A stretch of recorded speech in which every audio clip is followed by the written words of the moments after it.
Hey everybody, Jimmy Smith again.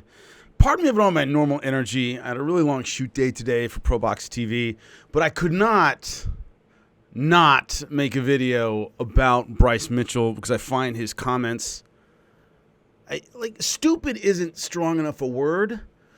Quick warning for everybody. I'm going to go on a history rant here. I don't know if, not everybody knows this. That's what I originally went to school for. I wanted to be a history teacher. Then I got into fighting, and here we are.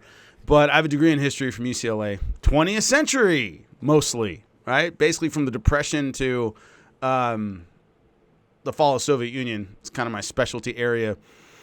And so when you say do your own research and what do you know, I know a lot. A lot. And so that's why I find, if you don't know, the comments of Bryce Mitchell on his first effing podcast that he put on YouTube, denying the Holocaust, calling Hitler a good guy, Jews made Germans gay, which is why he was trying to get rid of them. All he wanted was a pure country. It is lunacy of the highest order, this dude. And before I get into what should be done about him and all this stuff, I have to go on a history rant, okay? One of the most ridiculous things to me, and ridiculous isn't strong enough of a word, but offensive, horrible, evil things to me, is Holocaust deniership, Holocaust denialism, a better way to put it, which I've, run into a bit back when I was studying history full time. There's more evidence for the Holocaust than virtually any other historical thing that you take for granted. I can make a much stronger, easier argument that the Founding Fathers never existed, that the Constitutional Convention never happened, that all of these things, that George Washington was never a real person, he was made up. I can honestly make a stronger argument for all of those things. There are reams and reams of documents about the Holocaust. There's film. There's once again, more evidence for it happening than almost any other historical event, because photographs existed, the documents existed, film existed. And one of the things that I used to do to people, fortunately I didn't run into them that much, who would any form of Holocaust denialism, I'd bring up the fact that people like the commandant of Auschwitz was a guy named Rudolf Heuss, Hoess, accent over the O. And he was captured at the end of the war. He escaped and ran. And essentially what happened is they captured his son during the war. And they told his wife, if you don't tell us where your husband is, we're going to turn your son over to the Russians. He was captured by the Americans. And she flipped and told them where he was. And they captured him. And the prosecutor who debriefed him, I saw an interview with him years ago. And he said, the hardest thing to understand is that he might as well have been talking about the number of trees he had to cut down. When we debriefed him, we interrogated him about Auschwitz, he had no problem giving us details and facts and numbers about these millions of homicides. He had no problem talking about it. And it's called in historical circles, if you research it, Adolf Eichmann did the same thing when he was captured in the 60s. It's called the gray evil, meaning these basically like functionaries, these bureaucrats who were in charge of the final solution would talk about it like, well, we had to ship 10,000 trees into a lumber mill. We had to ship 10,000 children to Auschwitz and we burned them all. And they would talk about them in the same way. And it was stunning to anybody who interviewed these people. So when he's finally put on trial, Rudolf Heuss, in the closing arguments, the prosecutor says, this man was responsible for the death of 2.5 million people. And Heuss stood up and went, no, I'm responsible for the death of 1.5 million. 1 million of them died from starvation and disease. The people who were the architects of the Holocaust never denied it happened. I had to watch the Nuremberg trials. I had to read the transcripts of the Nuremberg trials. The it never happened argument never happened. The it never happened defense was never used by anyone who was on trial for their life at Nuremberg. The Nazis all said, yeah, it happened. It's just, it was his fault. It was the guy above me, right? It's whoever didn't live, right? Hitler and Bormann and Himmler, of course, head of the SS, he committed suicide. These people didn't make it, so it was all them. So the defense of the people who were on trial for the Holocaust was not there was no Holocaust. It was we were this small part of a very big machine. Therefore, we are not fully responsible.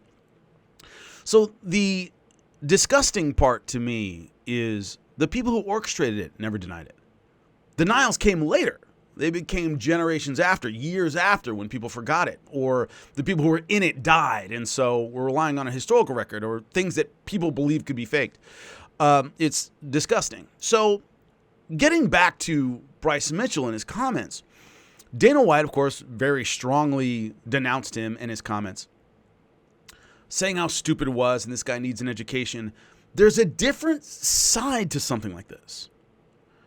Because as I said, if you can deny the Holocaust, you can deny any historical fact in history.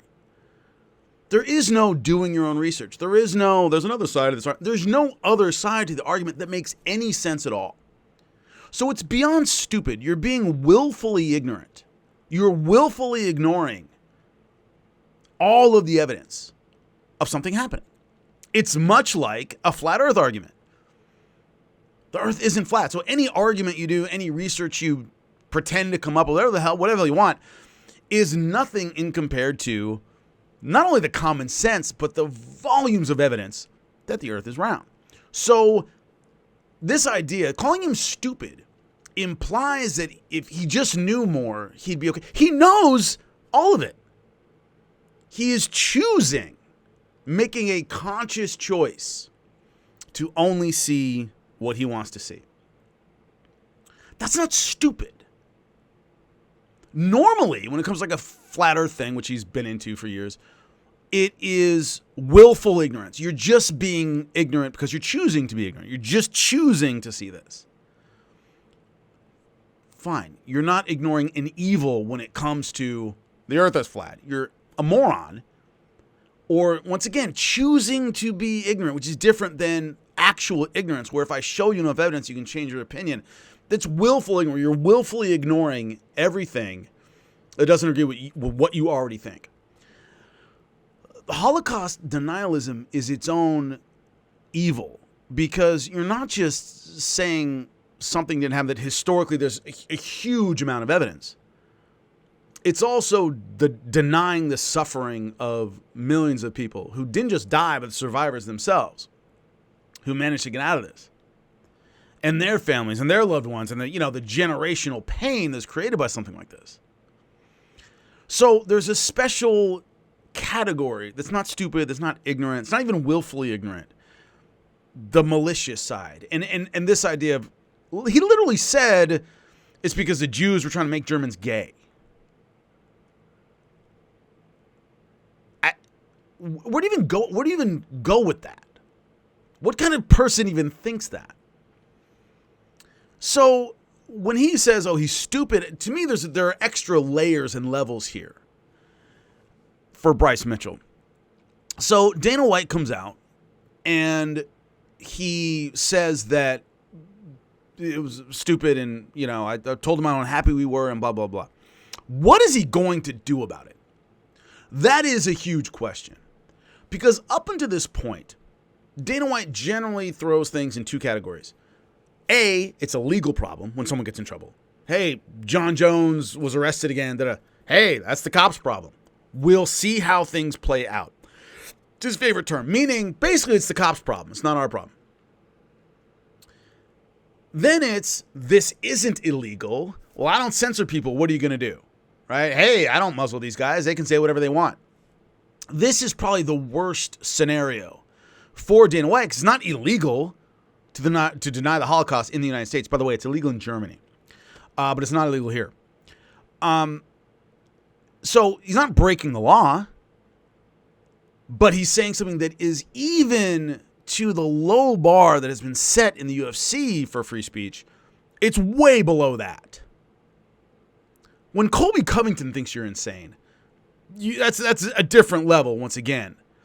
And so what is he going to do about it? Look, he's never done anything before for something that once again wasn't illegal. Yeah, we know about oh God, who got suspended for the tweet about the sexual assault van? Gonzalez. I forget. I can look it up in a second. I forget his name off the top of my head. Like I said, I'm really tired. Usually I don't forget stuff like this. But he's done little things in the past, but in recent history, it's been, if you're not in prison or on trial for something, you can still fight in the UFC. The problem is you cannot have Bryce Mitchell fight for you. You can't have him at a press conference. You can't have him with a microphone. It would be a nightmare from start to finish. A nightmare. If you're a sponsor, you want nothing to do with the guy. I can't imagine any sponsor UFC not going, hey, if Bryce Mitchell's in the octagon, don't put my name on it. We're out. I'm not having anything to do with it. ESPN going, this guy cannot appear on our air. It's just, you can't do it. We will not have him on our platform. It's that bad, where Bryce has done the worst thing he could do other than, once again, be incarcerated and be unable to fight. So Dana White's got to deal with this. I can't imagine that he's going to have him fight or anything. Once again, have a microphone anywhere near him.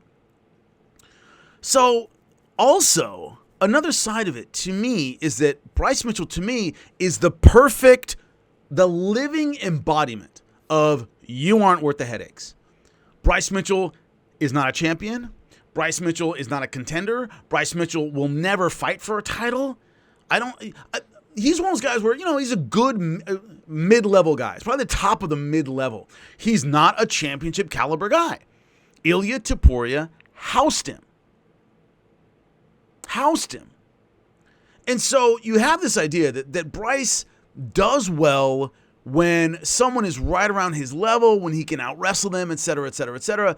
But when he's gone above that, right, with the Josh Emmett fight, for example, he just got crushed. He's not that guy. He's never going to be the guy. He's not worth these headaches. He'll always say something stupid. He'll always say something racist. He'll always say something controversial. You can't get away from it. Are you going to go through this trouble for a guy who's never going to fight for a title? Also, if you drop him, nobody's going to pick him up. Nobody. PFL, GFL, forget it. He isn't worth it to them either. It would look even worse if the UFC got rid of him and GFL or PFL picks him up. Somebody that Dana White was horrified by, you're going to pick that guy up? Insane. So it's not as though whatever value he has will go to a different promotion if we get rid of him. Somebody else will sign him. No way. No way. So this could be the one person they just, hey, not worth the headaches, get rid of him. Luis Pena, for example, of course, the domestic violence, blah, blah, they got rid of him.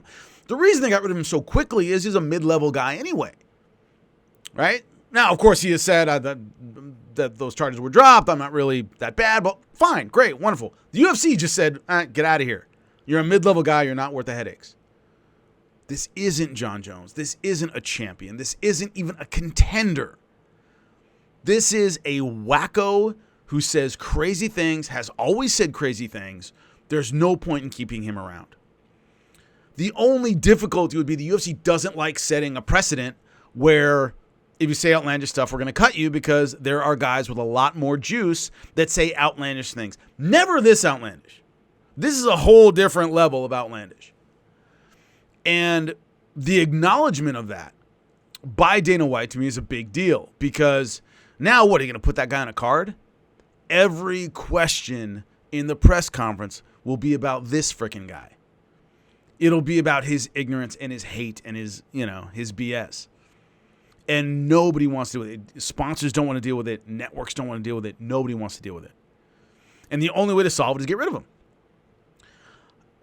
Would he apologize? I was taken out of context. What? He might say that. If Dana White leans on him enough, he might issue an apology or some half-assed thing. The moment he's under duress, and the moment he's actually questioned about it, he will revert back to form. It's who he is. It's what he is. You can't get away from it. Because he might issue an apology. Oh, I didn't mean what I said, but he's going to be asked the same question in a press conference. He's going to be asked the same question by any MMA reporter who gets anywhere near him. So did you mean what you said? And he'll go back on it. You can make him apologize. You can't make him stick to, yeah, I won't ever say anything like that again. He will. The guy doesn't believe in gravity, and I'm not exaggerating. Look it up. He's not going to have the wherewithal to even stick to a story that I didn't mean what I said, what everyone heard you say, because that's who you are, which is awful, and nobody needs him. And I hope, really hope, the UFC gets rid of him so we don't have to deal with his ass ever again. So, signing off, going to get some sleep. Let me know what you think in the comments section. I think this story is terrible. And it's terrible that a sport that I love can become a dumping ground for people like this. I think it's reprehensible. Anyway, talk to you soon.